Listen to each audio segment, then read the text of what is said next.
this thing up. Either way, you've got to start watching the news very carefully. You got to start recognizing what I've said from the beginning. Pharma funds your news. They pay all of these anchors. They pay all of these reporters. And if you get out of line, they will say, we are going to pull millions of dollars out of your news program if you don't fix this little slip up. We don't care if it was caught on an open mic or not.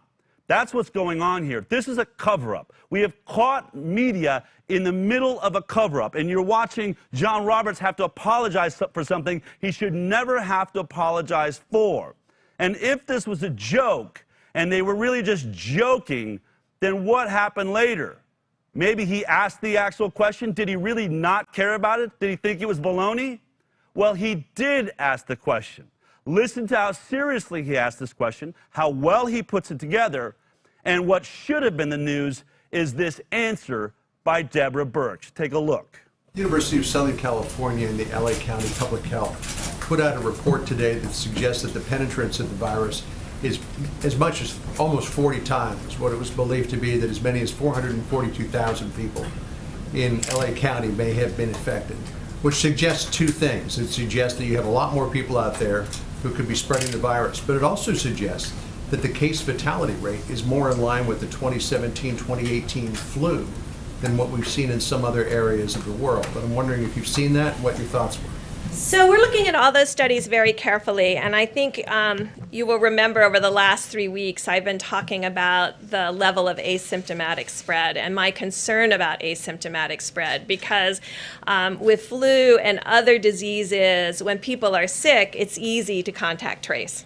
When people are not sick and shedding virus, you have to have a very different approach. Younger age groups may have more asymptomatic disease, and your asymptomatic disease may decrease with your older age groups, and that your symptomatic disease might increase with age groups. This is still our working hypothesis. We have no data right now still to support that. And we're really asking people to start testing in among the first responders and the healthcare workers that may have had the greatest exposure, because that's where the test will be most reliable.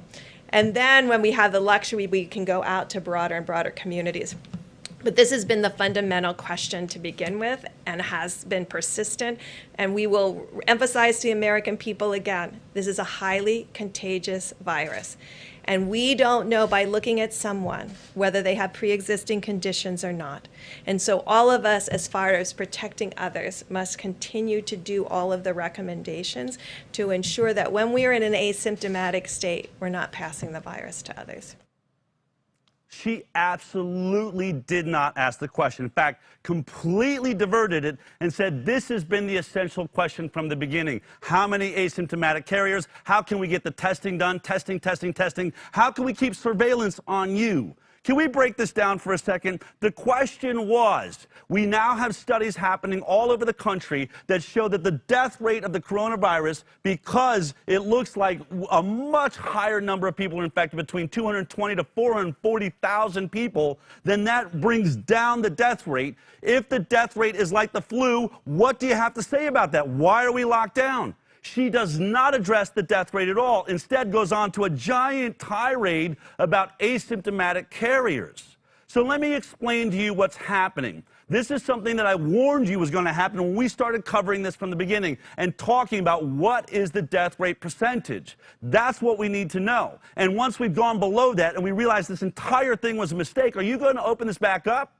See, she doesn't want to address that. She doesn't want to address the fact that the death rate's coming down because they still have a vaccine to sell you. They still want to bring in surveillance. They still want drones. They want to test you. This is an agenda, folks, and it's proven by her answer, because she could have easily said, we're looking into that data, and it's very interesting. It may mean we can open up since all this is a flu. Instead, she said, now listen to how she describes this. This has been our discussion. How many asymptomatic spreaders? How many asymptomatic? You're going to start hearing more and more about this. You see, they want to change the conversation. They're not going to admit to you we made the greatest mistake in world history by locking down a country and a world for no reason, nothing more than the common flu, they can't do it. They can't save face. Instead, they're going to make a bad guy here, something we still have to investigate, the asymptomatic carrier, the asymptomatic spreader. Let me explain to you exactly what that is. That is the incredibly healthy human beings in America. See, now we've got to track you. We're coming after you, all you healthy people that are so healthy, this virus does nothing to you. The 90-something% of you that have, or, whatever number is, 50%, 90%, all of the children are like this. All of those healthy little robust children running around America, we need to track them. We need to test them. We need to figure out which ones they are and why aren't they having any symptoms. We got to get on top of this. No, Deborah, we don't.